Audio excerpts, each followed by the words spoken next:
भारत ने सबसे पहले क्या किया? भारत ने पाकिस्तान से मोस्ट फेवर्ड नेशन का दर्जा छीना। मोस्ट फेवर्ड नेशन के जरिए ट्रेड में कुछ रियायतें दी जाती हैं, तो इसलिए हम लोगों ने पाकिस्तान को मोस्ट फेवर्ड नेशन का दर्जा दिया हुआ था। विश्व के लेवल पे एक सोच बदली, भारत के प्रति नजरिया बदला और यह समझा जाने लगा कि भारत अब ऐसे किसी भी संघर्ष का, ऐसे किसी भी चांस का जहां पे भारत को आतंकवादियों के द्वारा भारत पर हमला करके और भारत को अगर दबाने की कोशिश की जाएगी, भड़काने की कोशिश की जाएगी, तो अब पहले जैसी बात नहीं रही। संयुक्त राष्ट्र में हमारे जो एक्टिव हमारे ब्यूरोक्रेट्स हैं, हमारे जो डिप्लोमेट्स हैं, उन्होंने एक तरह से कहें कैंपेन करके और संयुक्त राष्ट्र को इस बात के लिए फोर्स किया कि मसूद अजहर को ग्लोबल टेररिस्ट घोषित किया जाए। ये काम यूनाइटेड नेशंस को करना पड़ा। मसूद अजहर मास्टरमाइंड था। मसूद अजहर वही है दोस्तों जिसने IC 814 की जो घटना हुई थी 1999 में, उसमें इसी मसूद अजहर को जम्मू की जेल से निकालकर उसे जाकर अफगानिस्तान में छोड़ दिया गया था। 2004 से पहले की सरकार थी, अटल बिहारी वाजपेयी की सरकार थी, और जो आतंकवादी छोड़े गए थे उसमें से मसूद अजहर सबका रिंग लीडर वही था, मास्टरमाइंड वही था। तो पुलवामा अटैक के पीछे भी मास्टरमाइंड मसूद अजहर ही था। मसूद अजहर लंबे समय तक बचता रहा और अभी भी पाकिस्तान में शरण लिए हुए है। दोस्तों, अब देखते हैं कि इसके बाद क्या हुआ। इसके बाद देश में चुनाव होने वाला था, लोकसभा का चुनाव। इस घटना की इतनी प्रतिक्रिया हुई पूरे देश में, बहुत नाराजगी थी, बहुत गुस्सा था।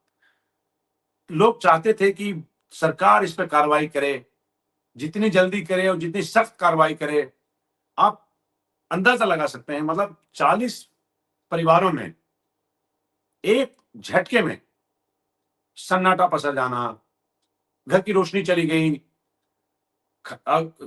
चली गई, उस घर में कमाने वाला नहीं रहा, उसके परिवार का क्या होगा। इस तरह की एक फीलिंग पूरे देश में उन दिनों थी।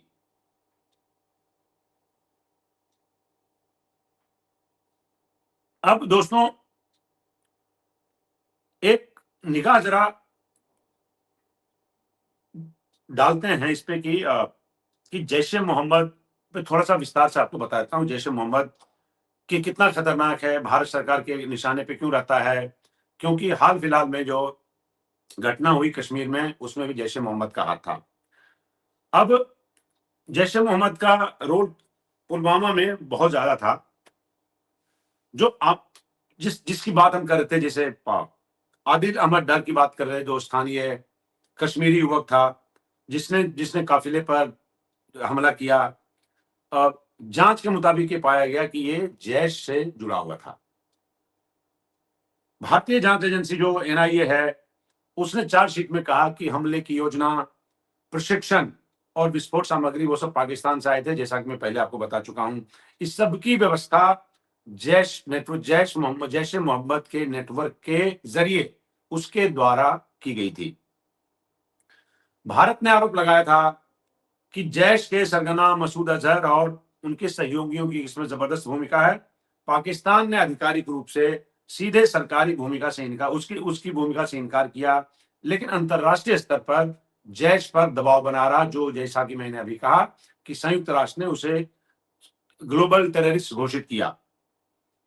लेकिन जो अंतरराष्ट्रीय प्रतिक्रिया थी दोस्तों, वो उसमें भारत के साथ अलाइनमेंट था, भारत के साथ सहानुभूति थी। कई देशों ने जैश की निंदा की, कई देशों ने जैश की निंदा करके उसको उस कैटेगरी में रखा कि अगर कल को इस पे अगर बात होगी जैश पे, तो इसमें भारत का पक्ष लिया जाएगा किसी भी वर्ल्ड लेवल की किसी भी प्लेटफॉर्म पे। 12 दिन के बाद दोस्तों, ये भारत ने जवाबी कार्रवाई की थी। और उसके अब आते हैं सबसे इसका देश के आंतरिक राजनीति पे, देश की कूटनीति पे, देश में जो लोकसभा चुनाव 2019 के अप्रैल मई में जो लोकसभा चुनाव होने वाले थे, उससे क्या फर्क पड़ा, विपक्ष पे क्या फर्क पड़ा, सत्ता पक्ष के पे क्या फर्क पड़ा। उस समय भी दोस्तों मोदी जी प्रधानमंत्री थे। राष्ट्रीय सुरक्षा, पहली बार ऐसा लगा कि जो इलेक्शन से पहले जो एक एक एक एक एक, एक कैंपेन होता है, उसमें आप पॉलिटिकल पार्टियां जनता के साथ जुड़ती हैं, उनको कन्विंस करती हैं, समझाने की कोशिश करती हैं, अपने एजेंडा बताती हैं। उस चुनाव से पहले राष्ट्रीय सुरक्षा प्रमुख मुद्दा बना, मतलब कई मुद्दों में से प्रमुख मुद्दा रहा राष्ट्रीय सुरक्षा, नेशनल सिक्योरिटी टॉप का मुद्दा रहा चुनावों में, सभी देश में एक कोने से लेकर दूसरे कोने तक। मजबूत सरकार बनाम कमजोर सरकार। अब देखिए भाई, उस समय भी भारतीय जनता पार्टी की सरकार थी। भारतीय जनता पार्टी मतलब 2014 के बाद दूसरा चुनाव हो रहा था 2019 में, उसमें इलेक्शन में जा चुके थे। उस समय ये प्रचार प्रसार करना कि राष्ट्रीय सुरक्षा बहुत बड़ा मुद्दा है, और खासकर तब जब ठीक चुनाव से 2 महीने पहले पुलवामा अटैक हुआ हो। आप अंदाजा लगाइए, देश चुनाव में जा रहा है और उस समय सीआरपीएफ पर हमला कितना बड़ा मुद्दा रहा होगा, क्योंकि भावनात्मक मुद्दा है। तो इसको भारतीय जनता पार्टी ने इसका प्रचार प्रसार किया, और इस देश के जो बाकी विपक्षी दल हैं उन्होंने ठीक से उसको हैंडल नहीं किया, जैसा मैं समझता हूं।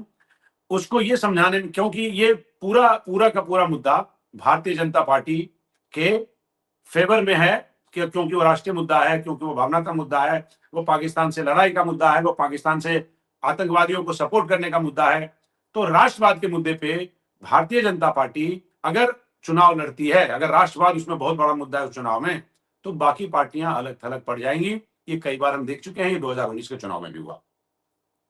वो चुनाव हुआ दोस्तों मजबूत सरकार बनाम कमजोर सरकार, क्योंकि ऐसे कई आतंकवादी हमले इससे पहले भी हुए। डॉक्टर मनमोहन सिंह के प्रधानमंत्री काल में, और उसके पहले भी अटल बिहारी वाजपेयी साहब की सरकार थी, तब उसके पहले भी की भी सरकार में आतंकवादियों से भारत सरकार के लड़ने का इतिहास बहुत पुराना रहा है, मतलब खास बहुत फ्रिक्वेंट रहा है, खासकर 1980 के बाद। हम पूरी दुनिया अब जाके 20 साल में आतंकवाद से कैसे लड़ना है, क्या करना है, पूरी दुनिया ने जाना। 9/11 के बाद की आतंकवाद क्या होता है, भारत को इसका एहसास लेट 70s अर्ली 80s से हो चुका था। सो हमारा आतंकवाद से, इस देश की सरकार को आतंकवाद से लड़ने का अनुभव बहुत पुराना है। हम 50 साल से वो लड़ाई लड़ रहे हैं। तो उस चुनाव में तो जब भी ये आतंकवाद मुद्दा रहेगा, जब भी राष्ट्रवाद मुद्दा रहेगा, तो किसका पलड़ा भारी होगा, ये आपको बताने की जरूरत मैं नहीं समझता हूं।